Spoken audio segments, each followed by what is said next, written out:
अगर आपका भी स्प्लिट एसी प्रॉपर तरीके से ऑन नहीं हो पा रहा है, आप बार बार उसे ऑन कर रहे हो और सही तरीके से वो ऑन नहीं हो पा रहा है, तो क्यों होता है, किस कारण से होता है, इस वीडियो के थ्रू आपको पता चलने वाला है। पावर यहाँ पर दिया हुआ हमारा, और रिमोट के पावर बटन को जब हम ऑन कर रहे हैं, देख सकते हैं यहाँ पे एसी हमारा ऑन ही नहीं हो रहा, ना ही डिस्प्ले में कुछ भी नंबर वगैरह शो कर रहा है। जबकि यहाँ देख सकते हैं आप पावर बटन से हमारा एमसीबी ऑन है और यहाँ पावर जा रहा है, और जब भी मैं रिमोट से प्रेस कर रहा हूँ पावर बटन तो ये ऑन नहीं हो रहा है।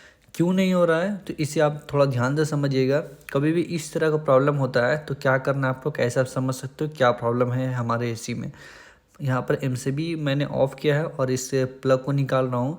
कभी कभी क्या होता है कि इस प्लग के अंदर में जो हमारा जो वायर का कनेक्शन होता है वो लूज़ भी हो जाता है, तो लूज़ की वजह से भी ऐसा प्रॉब्लम होता है। तो सबसे पहला काम यही रहता है, इस तार के अंदर के कनेक्शन को हमें चेक करना है, कहीं ऐसा ना हो तार लूज़ वगैरह हो। तो इस केस में मैंने तार को जब देखा प्रॉपर तरीक़े से, अच्छे तरीक़े से, तो भाई कहीं से भी हमारा तार लूज़ नहीं था, बहुत ही अच्छे तरीक़े से ये लगा हुआ था।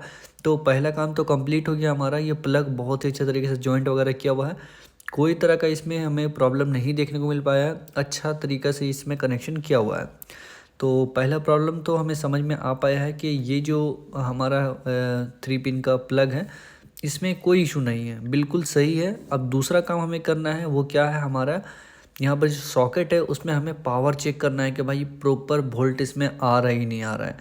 कभी भी ऐसा भी होता है कभी कभी कि हमारा प्रॉपर तरीके से वोल्ट नहीं आता है, जिसकी वजह से क्या होता है कि हमारा एसी ऑन नहीं होगा। तो उसे भी चेक करना बहुत ज़्यादा इंपॉर्टेंट है। तो क्या करना होगा, हमारे पास एक एम्पियर मीटर होना चाहिए, क्लिप मीटर। इसमें हमने वोल्ट पे सिलेक्ट किया है, ठीक है। वोल्ट पे सिलेक्ट करने के बाद यहाँ देख सकते हैं एमसीबी ऑन है। अब इसमें वोल्ट हम चेक करेंगे कि इसमें 220 वोल्ट हमारा आ रहा ही नहीं आ रहा है। तो मैंने यहाँ पे चेक किया तो भाई 200 प्लस वोल्ट इसमें अच्छे तरीके से आ रहा है। मीटर में मतलब कि ज़्यादा कम हो रहा था क्योंकि प्रॉपर तरीके से वो लग नहीं पा रहा था, लेकिन वोल्ट आ रहा है। अब हम समझते हैं प्रॉब्लम हमारा कहाँ से हो रहा है, ठीक है। यहाँ आप ध्यान से थोड़ा समझिएगा क्योंकि इसे समझना बहुत ज़्यादा ज़रूरी है। पावर आपका आ रहा है, प्लग वगैरह सारा सही है।